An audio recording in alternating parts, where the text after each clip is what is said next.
Well, hello and welcome once more back into the map room, where today I hope we can help you understand the point of growth a little bit more. Growth's an area that many clients talk to us about, and I often see it as an ambition, but sometimes a little bit elusive. Where do you start? What's your plan to address it? So we've got our usual subject matter expert in the room with us today to talk this through, but before I introduce our subject matter expert, I want to read a little quote direct from his website. And I do this because it's a question that if you can resonate with this, then I think that this is certainly a conversation that is going to be of value to you. So the question is, do you find yourself constantly firefighting and stuck in delivery mode? Is roller coaster revenue holding you back? Are clients too demanding and is scope creep killing profit? Or does leadership feel like herding cats? So it's a place to start to introduce our subject matter expert for today, which is Robert Craven from GYDA. Robert, how are you? And thank you so much for giving your time today for our clients and our listeners. I'm extraordinarily well, and I'm delighted to be here. And it's great because I'm a fan of maps, so it's really nice to be with you, with your community. That's very kind. Obviously, GYDA stands for Grow Your Digital Agency, but I think GYDA is the sort of acronym that you're better known by now. I want to throw a little curveball at you. Did you know that the name has its origins in Scandinavian culture? Normally, people say it's awfully like gaydar, and it's like it sounds kind of, but it's not actually quite like that. Yeah, there's lots of different meanings and so on and so forth. But yes, go on, what do you know about it that I don't know? Yeah, well, meaning good or God, in fact. So if you named a child GYDA, it was seen as bestowing divine qualities of goodness upon them. And in the same context, the word God in this refers to a deity of someone with exceptional virtues. So I don't know if we're going to get messages from above or we're going to get divine intervention for our agency owners today. But I just thought I would throw that in to lighten the proceedings, Robert. Yeah, it's funny. We've got an acronym for one of the things we do, which is for business plans, which is MORFA, MORFA, and those Welsh speakers in the audience will know, of course, that MORFA means good view, which is kind of ironic. Yeah, more for neffin. Yeah. There you go. You see, so or a bay or a good bay, but it's quite extraordinary how these things end up being linked into something on the whole good. So fine. So right, go on. Let's get going. Well, obviously, you've kindly spoken to our audiences before on matters which we might come back to today, such as breaking through the ceiling, often breaking through what we used to call the £1 million barrier for lots of agencies, and also what the high performers do different from the rest. But today, I wanted to sort of concentrate the conversation on your PFG framework. We are big fans at MAP of frameworks. We think it's a tool which an owner can come back to, maybe understand the niche that relates to their own business or the sort of idiosyncrasies of their own agency, but always come back to something that is a little bit more planted in reality. Yeah. So your PSG framework, predictable scaling growth as I understand it, help us understand where did it come from, what's it made up of? Right, where did it come from? So we were challenged about 4 or 5 years ago. Just show us what agencies do to get to 5 million. Show us what they do, because as you know, there's the what and there's the how, then there's the execution. Now this all goes back to a piece of research done by Google in 2015-16, which was saying, what do the high performers do? So it's really easy, bell curve. It's really easy to understand what people in the rump in the middle do. It's like, oh, it's so hard. It's so difficult. Why are they driving a Ferrari? Why do I work 6 days a week? Why aren't we charging enough? Why aren't we making more profit? Why don't my staff listen to me? Why can't we get enough customers? You know, but not the top 1%, which are the unicorns, but the top 1 to 10%, what is it that they do differently? Now that's really easy. We know that as well. We all know that, which is they charge more, they have better utilization rates, they have better people, they have better clients, they have more retained business, and that's what puts them in the top 10%. But the question was, how do we get from the rump to that high point? What are the things that people do to make that differently? And what we discovered, a couple of things, but one of the main things we discovered in the how-to bit is that the people who have someone to hold their hand, coaches, consultants, mentors, mastermind groups, to go on that journey will tend to make the journey rather than those that get stuck. So we have to be careful about cause and effect, but those who are high performers have tended to do that. So we kind of roll out that stuff, and people said, give us case studies, and not only give us case studies, but show us the threads so that we can actually understand what it is, so that we can actually go on that journey. And as we took, I don't know, about 10 case studies of agencies we met at £1 million, who are now 5 million quid turnover, and we started to map out what they were all doing. Now, one of them, you'll be delighted to know, is an obsession with the finance and the numbers. Okay, that's one of the really clear factors in a high-performing agency. They're obsessed with the numbers. Now, the question is it because they're obsessed with the numbers that they've been successful, or is it because they're successful they've had to become obsessed with the numbers? But the point is, look at any managing director of an agency with 50, 70 people. You can ask them almost anything, like, how much does it cost to win a customer? What's the lifetime value of a customer? What's the EBITDA in your PPC department? What's the customer attrition? Those numbers just come out like that. Interesting you say that, Robert, with an obsession with numbers, and your point of reference of, is it the success that drives, is it the mentality maybe of the owner that makes them look at every lever, every angle, or is it a discipline they've got into? So your research said, what about numbers? The value of numbers to the owner, or the function of numbers in a business? I think it's circular, but I think that people, so here we go, okay? Agency owners. I run an agency. I'm a reluctant entrepreneur. I started on the kitchen table, moved to the dining room table, went into the garage. Now we're in a office block. Now we're in a trading estate. I've now got 15, 20 people. Most agency owners are reluctant entrepreneurs who just happen to end up employing people. They are not business people.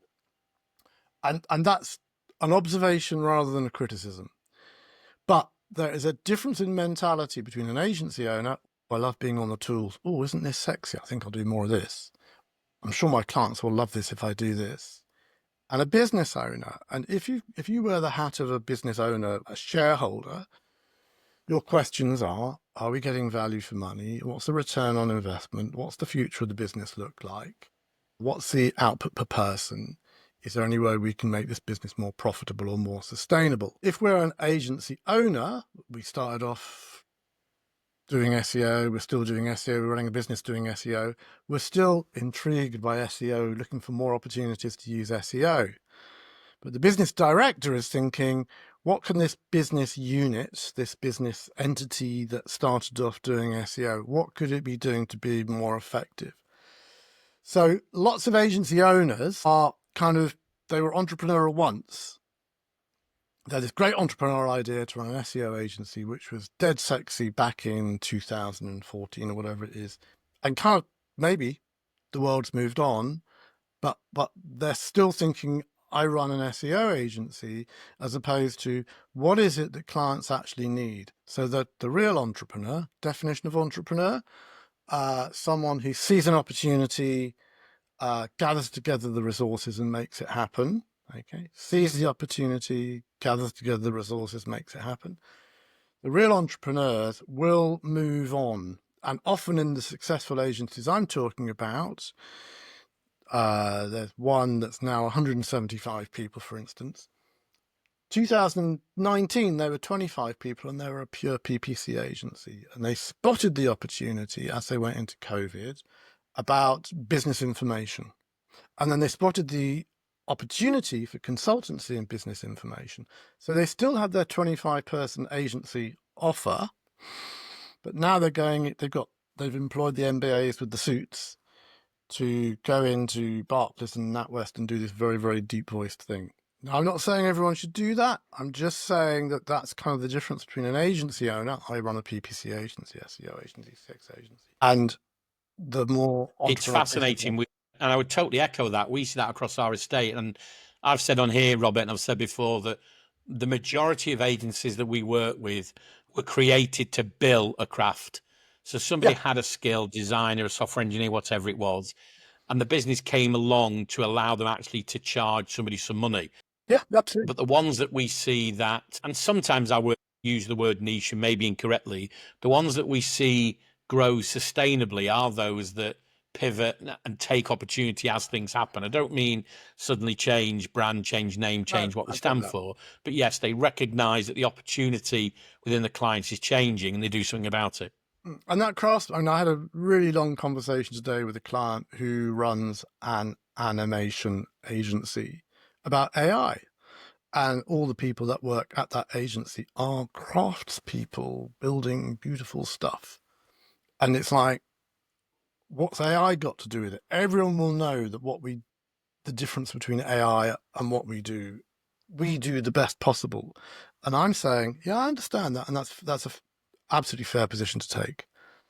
I was running a sound recording studio using tape that you used to chop up, and used to twiddle knobs and things. And I had a desk which was 18, 20 feet long with 64 rows of knobs, and we were petrified of digital. But it doesn't make that much difference to the end user when you're listening to it on a cassette or on the radio. And more importantly, that we're looking at this down the wrong end of the telescope. We're looking at it down us, our agency, when in fact we should turn the telescope round and say, how can we deliver awesome value for our customers? How can we make it an absolute no-brainer for them to say yes, please, when we talk to them, as opposed to we do SEO, therefore they need SEO. Yeah. Because the clients wake up in the morning and they don't say, I want SEO or PPC or CX or UX or web design. They wake up and they say, I want more better customers. So why don't we figure that one out? But I do understand that if you've been trained on the tools, that it may not be what you want to do. And that's fine, because the whole point of running your own business is you have that choice. Is that your view on, or your definition of positioning then? So within your PSG framework, I know that the pricing and positioning, and you mentioned at the top of the show a little bit about being able to charge more, but maybe let's stick with positioning for now. Is that what you mean by positioning, understanding the space in which you operate? Well, yes and yes. So let me just give everyone the whole model, and then life becomes much easier. 3 balls, you can juggle them.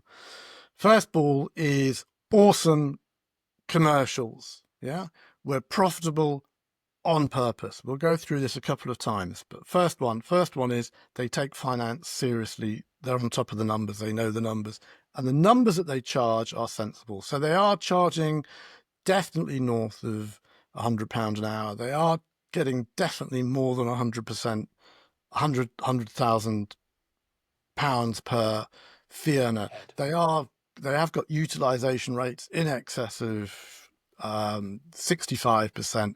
They have EBITDA net profit north of 15%. That all kind of goes together, but that only goes together if you've got the other 2 working, which are simplicity, a systems mindset, processes that fit together. We'll come back to that. And then the final bit in these 3 interlocking circles is this idea about standout marketing. We stand for something. We do something for certain people, which gives them something that they want. So to your point about positioning, positioning, focus, I mean, ask the people listening, would they rather go to an accountant who works with sports shops and fitness coaches and cycle manufacturers, a digital agency? I've never come on. Yeah, we could work with you. Or would they rather work with someone who specializes in creative agencies? So exactly the same thing applies for agency and agency clients. And when people say that the world is oversaturated with agencies, it is not. It is oversaturated with Me Too agencies. We work with startups, scale-ups, medium-sized businesses, large businesses, government organizations, charities, and not-for-profit, delivering CX, UX, web design, usability, PPC, SEO. You stand for everything, so you stand for nothing. And what you end up being is a really small fish in a really big pond. It's not oversaturated with small, discrete agencies which have focus. We work with accountants with between 5 and 100 desks. We work, and it's normally who they work with, but not always. Yeah. We work with independent financial advisors with up to 20 people. We work with, what are they called? Something orthodontic, there's a word before it, some petro-orthodontic dentists. Yeah, we work with. We work with care homes. These agencies become, the thought leader. They become a big fish in a small pond. And the beauty of them is it's a rinse and repeat, because if you've sold product and service to one independent financial advisor, it'll be about the same as the product and service you sell to another one that's in a different geographical location or with a slightly different audience. So this standout positioning piece, absolutely. I don't know about you people at MAP, but for me, 95% of people we talk to is like, just tighten up who you sell to, what you sell them, and how you sell it. This, we help you to grow your business thing. Yeah. It's not about you. It's about me, the customer. It's just bland, blancmange. It's buzzword bingo looking around agencies. Unbelievable. Award-winning. Sorry, 1,000 agencies in the world claim to be award-winning. So Yep. how can that be a unique differentiator, having won the Basildon and Basingstoke Business of the Year award? So you need to stand for something, and that's ideally about who you work with: small, big, male, female, startup, low growth, high growth, boring, exciting, accountants, sub-accountants, bookkeepers, users of Xero, what it is you do to what is, and the IP and how you do that, your 5-point process, your 7-point process. Because what you're kind of doing is you're almost, dare I say it, creating a market of one where we are the only ones. We're the only ones who provide this for people like you. So that when people come to your agency, they go, these people are talking to me. I've got to get my credit card out and I've got to talk to them right now. And that's just not always happening. It's fascinating, and I totally agree with you. And as I say, people, sometimes I use the phrase niche when maybe I mean all those things, specializations. And I often refer it back to the point that, very often if someone's not feeling well, they'll go to the general practitioner. And there's lots of agencies that to me are general practitioners. And then they seem relieved. They'll say, oh, yes, I've been referred to a specialist. And that's what they want. And sometimes, whether it's private medicine or whatever, it's, well, the ability to get to a specialist sooner. And I often try and say to people, well, where do you place yourself in that? Because yes, absolutely, the knee specialist, the shoulder specialist, whoever you're going to see, is charging their knowledge, let alone their time out, their skill out, at a much higher rate than the general practitioner. And yet they don't seem to, put that, to use your phrase, invert the telescope back on themselves in that point and say, well, what am I and where is my positioning? I want to ask you a question on confidence there sometimes. I often talk to owners who they will work with a number of clients, and as soon as the client's needs change, rather than assess that client and say, are we still appropriate for that client? Is that client still appropriate for us? They will say yes first and act later. So suddenly, as you say, let's just use, you started off with SEO. So someone starts SEO, next minute they're running a campaign. We can also build a website for you in the first place. And they end up, they seem to have a fear of leaving pounds on the table. Is that your observation? I think there's huge value in saying, we could do this, but we're not going to do it because we're not the experts, but talk to Fred or Joe or John. By turning work down and having the integrity to do that, my argument would be that those clients will come back to you later on because you're honest. I agree with that. And if I look back on the 1 or 2 contracts that I've run that went, should we just say went south, and they're all some time ago, that was because we took on work that was right on the edge of our capability, capacity, competence, and we kind of got caught short. And then you can't get out of it. And then you say to the client, actually, we're sorry, we cocked up. We'll give you your money back and we'll give you someone else. And they go, no, we like you. And you go, no, you don't understand. We feel that we're out of our depth and we can't deliver what you want. No, we'll buy from, keep buying. So I think there's no shame in saying, actually, we don't do that, but Fred and Ginger down the road do. And there is this conundrum between, do we just stick in our lane, or do we water down our offering? And I think what happens is that many agencies like kind of grow like an amoeba, and then they suddenly appear like they're boiling the ocean, and so we kind of have to pull it all back in because they said they could do video, and then they said they could do UX, and then they said they could do YouTube, and then they said they could do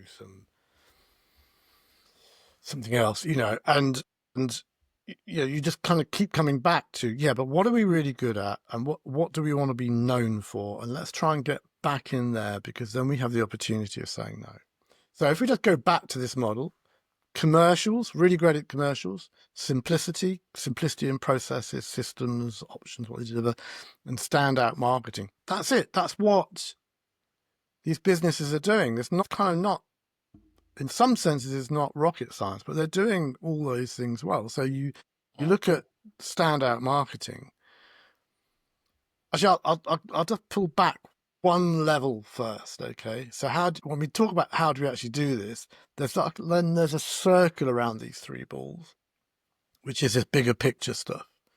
So simplify the strategy. Can you have your strategy document like 1 page maximum, ideally 5 lines? A 5-line strategy document, please, because it's not a blinking nuclear power station you're running. And a simple business model. A business model that doesn't go, and then this goes over here, and that goes around there, blah, blah, blah. Just like, this is where we get the customers from, this is where they come in, this is what we do to them, this is where they leave, this is what they give us, and this is where they come back. Something nice and simple, because the problem is that nearly every agency that we talk to say, this is good stuff you're talking about, Robert, but you don't understand our agency. It's kind of unique. And more importantly, it's very, very complex. Let's just sit with that word complex for a minute. Agencies are not complex. The relationship with my wife is extraordinarily complex. Lots of moving variables, very unpredictable. You've no idea what's going on or what's going to happen. And what you did today won't necessarily mean you'll get the same thing tomorrow or the day after. Very, very complex. Running a football team, immensely complex. Lots of variables, no idea why one $10 billion football team plays like gods and another one plays like rubbish. Who knows? I mean, anyhow, that's complex. Complex is stuff that is unpredictable and unreliable. Agencies are complicated. Lots of moving parts, but that nearly all of them are predictable. So lots of agencies, especially smaller agencies, trying to get going. So it's complex. I've got to do everything. I'm in the middle of it. I've got my Batman cape. I'm saving everything. And my challenge is that I don't actually think they are. I think they think they're complex, or they make them complex. Actually, the agency, like an accounting firm, is complicated. It's got a lot of moving parts, all of which are pretty predictable, most of which can be pushed through a process and can be simplified. So the predictable, scalable growth thing, if you want to simplify it, it's just about simplifying everything, not doing 120 things, but by doing 8 things, not working with 180 different types of clients, but by working with 3, not delivering 923 different services, but by delivering 4 or 5. And as you simplify it, this is kind of, it may be a little boring for some people, okay?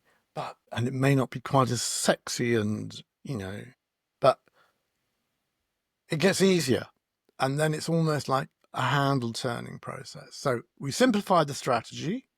We simplified the business model. Stop thinking of it as complex. Start thinking about it complicated. We apply that to the commercials.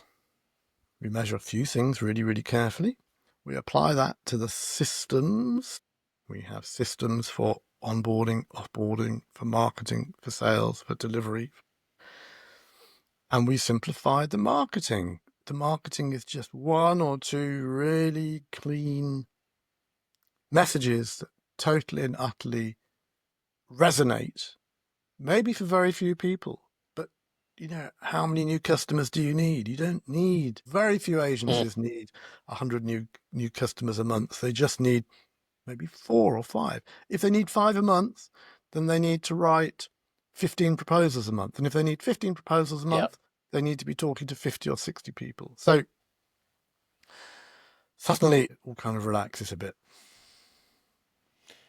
It's interesting when you say simplify. One of the things you said before, which we see very often, is the appearance of complexity is down to very often the founder who believes it's their job to juggle those balls of yours. That's probably the wrong thing to say. I understand what you mean. To, Just keep but talking. I don't think they noticed. I know. Nobody noticed. Well, we can carry on. And very often it's that lack of understanding in certain areas. So it's either, and I see two routes. I see the owner that says, okay, that's not my specialism. I started this off as, let's just say, a designer. And so operationally, it might be I need to get, an operations person in, whether that's permanent, whether that's fractional. And as you said there a moment ago, one of the, I believe anyway, the benefits of the map offering is what Paul now calls financial confidence.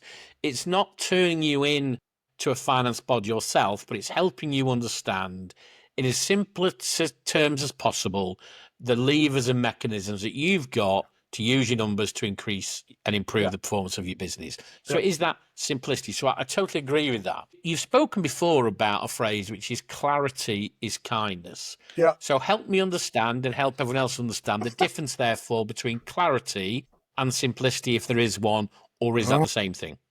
No. Oh, they're close. That's good. I quite like that. I'll tell you the one that I heard today, which I thought was stunning, is you can't be judgmental and curious at the same time. I thought that was astoundingly good. You can't be judgmental and curious. So either you go, he's a git, or you go, that's interesting behavior. I wonder why he did that. Anyhow, that shall give me enough time to think. Clarity and simplicity. Simplicity is just clearing out all the clutter and the noise and focusing on the stuff that has the biggest impact, maybe 80-20ing stuff in a way. And if you look at your offering, you have your core offering that your people are good at. You have the offering that you bring freelancers in for. You had that offering you did once. Had that offering you put on the website because you thought you might do it once. Just get rid of the bottom 2/3 of that and just do the top stuff. The clarity is kindness. Kind of starts off.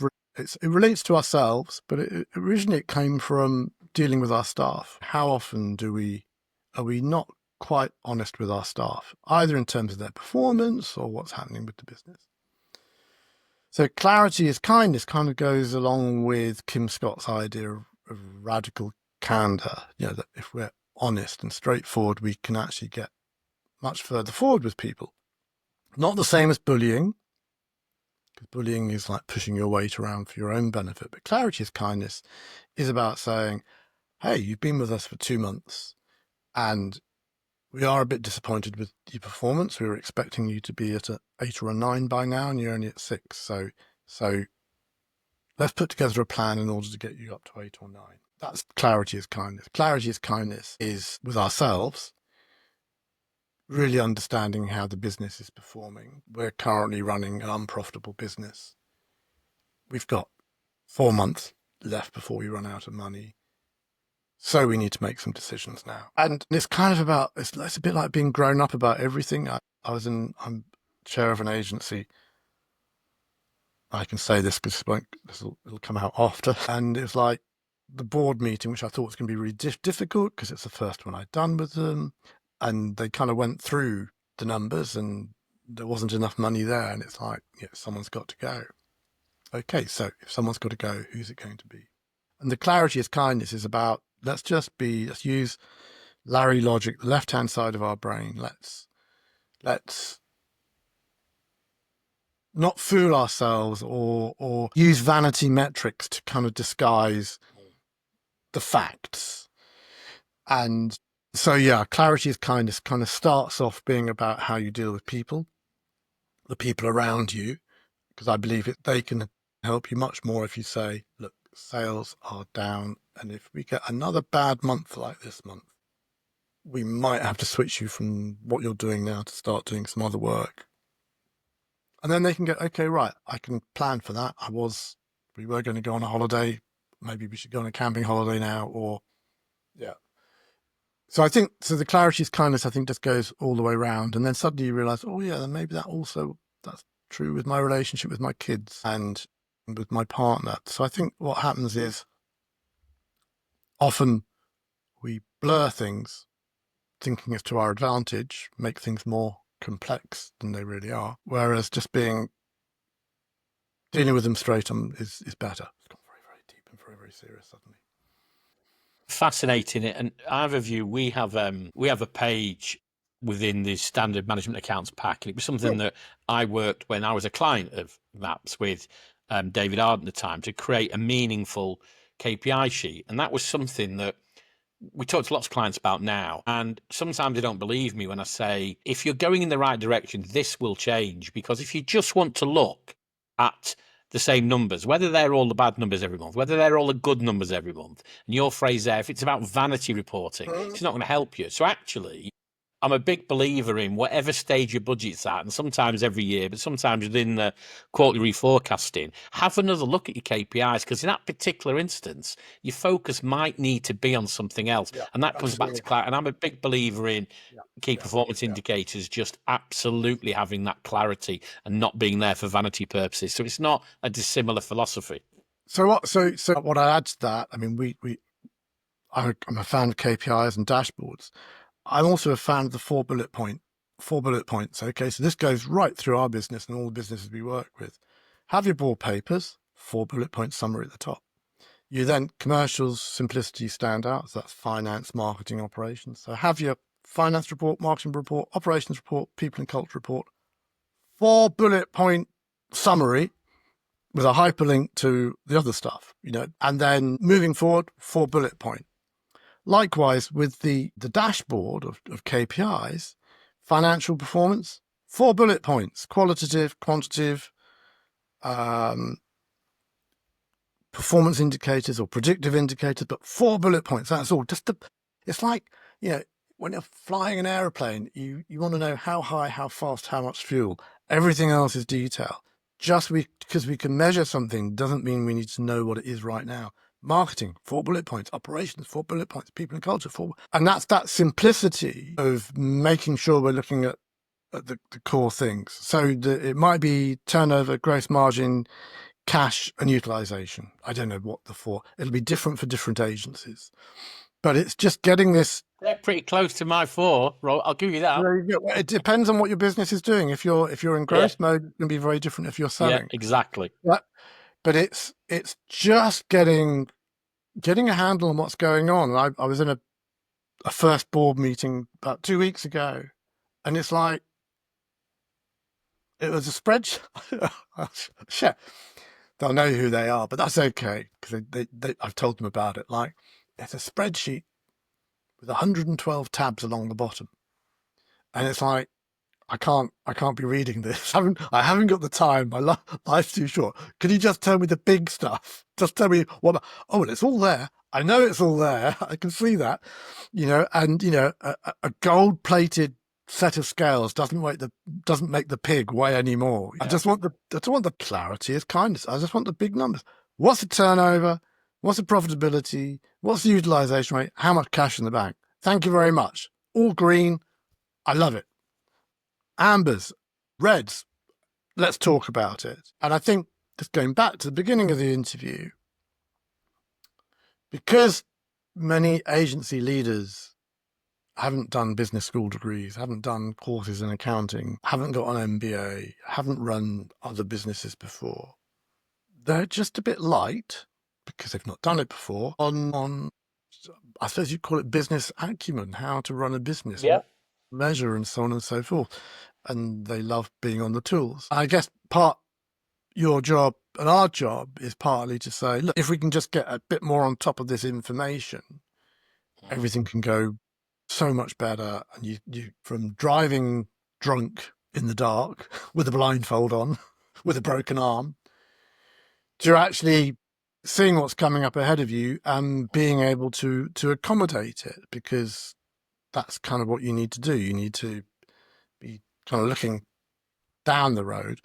Whereas what many accountants do, not all, is that they do this rear view mirror thing, which is, Totally. did you know that 2 years ago, your turn, and last year it was, yeah, but we're 9 months into this year, and now you're only telling me about last year. I mean, why can't you tell me about what's coming up ahead of me?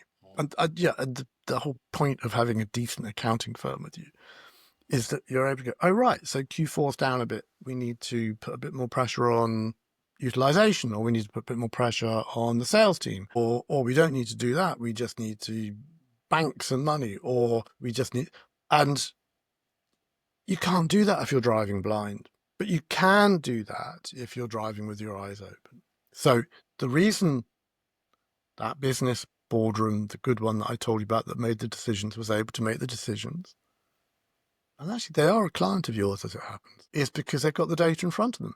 They could go, okay, that's what the turnover's been the last 3 months. That's what the profitability has been. That's our wage bill. These are the things we could cut. Okay, let's make some decisions. Not saying it's nice, but let's make some decisions.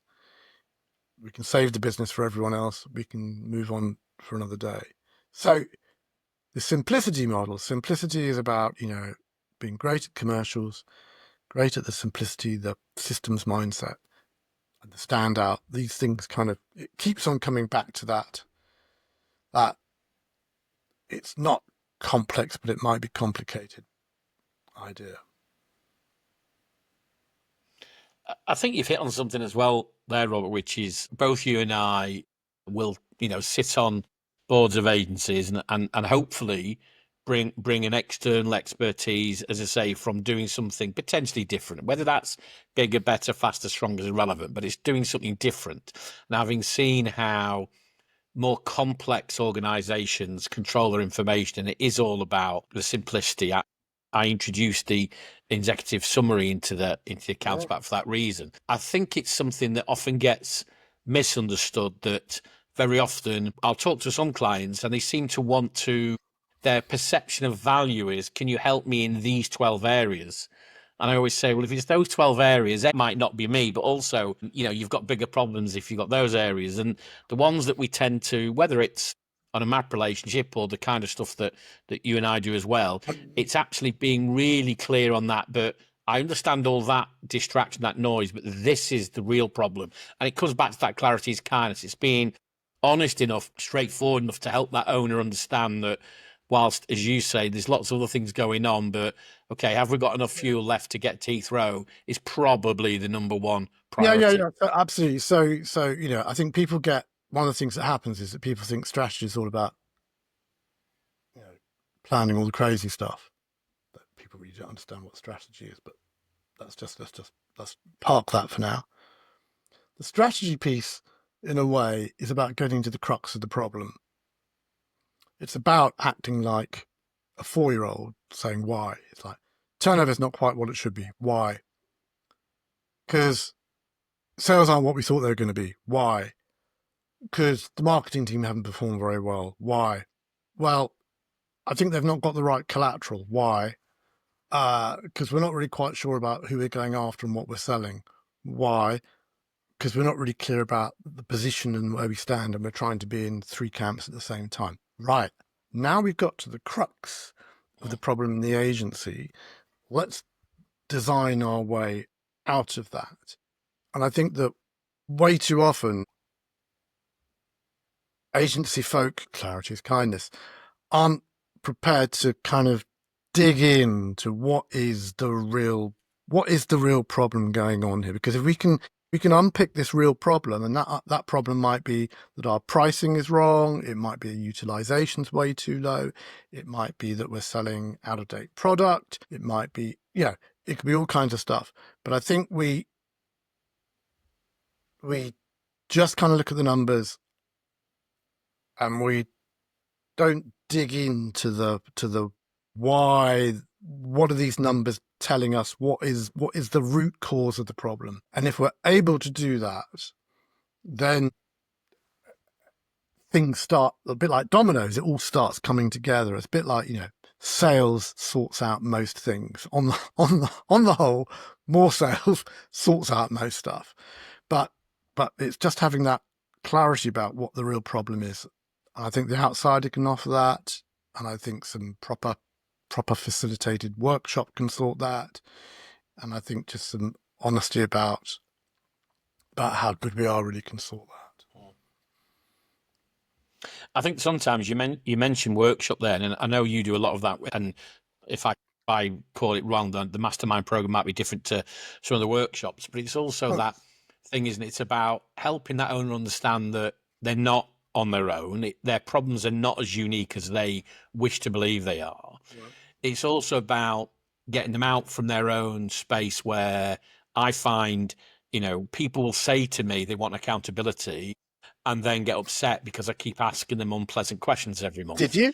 And the Have you done reason I it? ask them unpleasant questions is, if you said there, I'm not judging, I'm seeking to understand. But it's also that desire. If you really want to succeed, then be comfortable with accountability and be comfortable at doing that kind of approach. So I would imagine the workshop is a safer place to have those kind of conversations, really, and open up and feel less pressurized.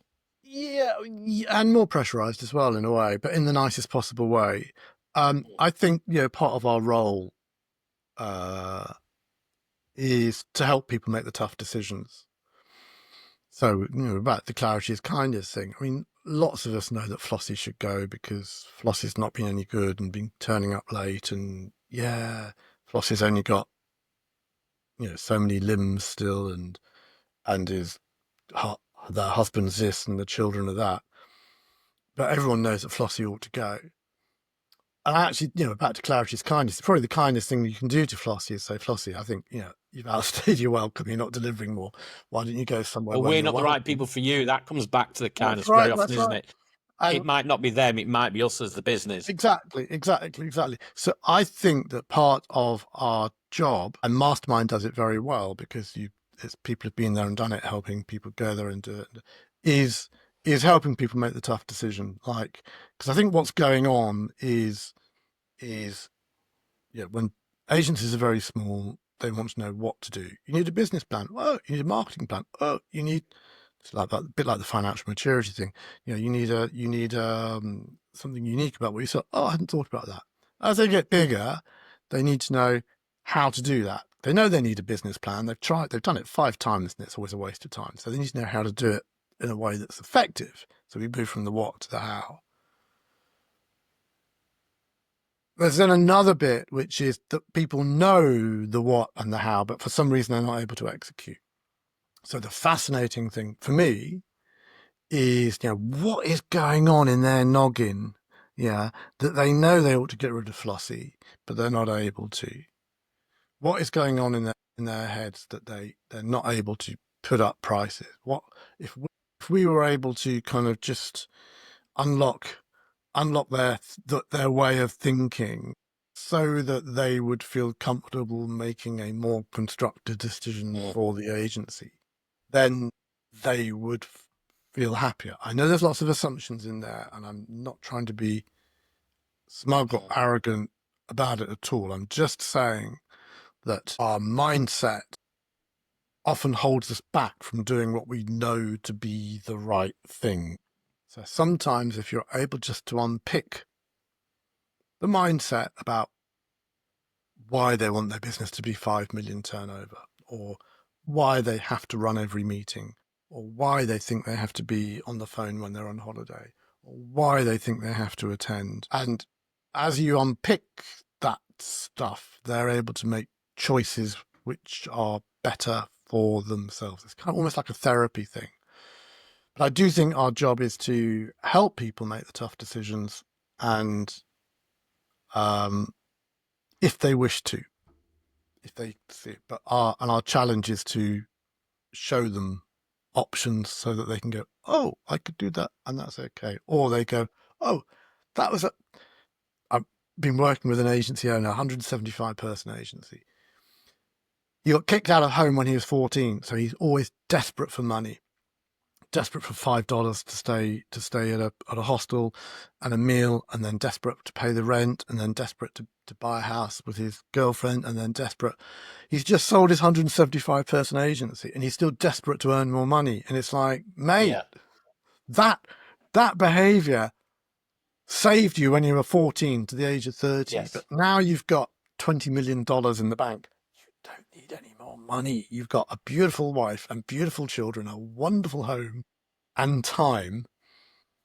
You could start enjoying it and be kind to yourself. Just take the pressure off yourself. You don't need. I just think it's quite interesting how we set ourselves up in that way for failure or success.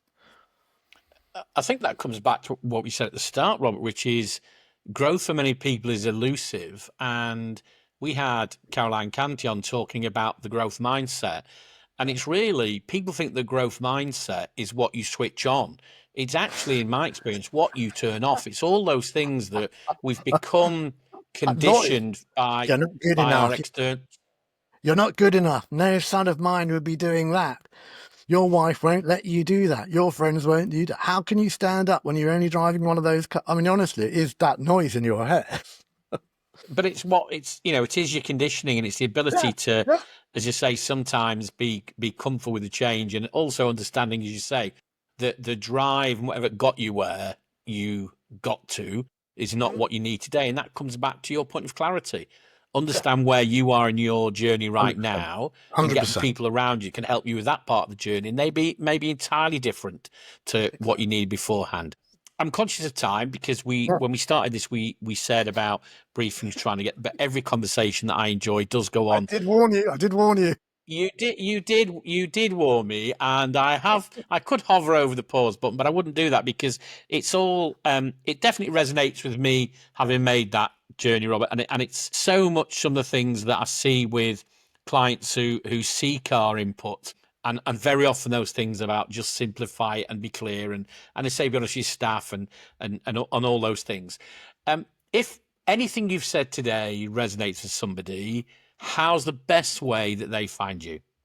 Oh, not going to be facetious. Email Rob, R-O-B, GYDA, G-Y-D-A, stands for Grow Your Digital Agency, or probably Giraffe, Yellow, Demon, Alpha or something.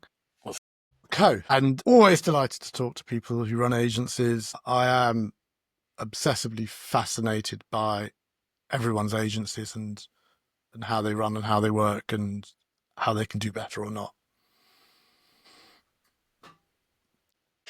Um, well, all that remained, Robert, is obviously for me to say a big thank you. I've certainly enjoyed the conversation, and I hope that for anyone who's listened, or now we are on YouTube these days, watched, although you probably don't want to watch a pair of old buggers like Robert and I these days. We hope you've appreciated the conversation, and we look forward to seeing you once again back in the map room. Thanks, and bye for now. Bye. Thank you.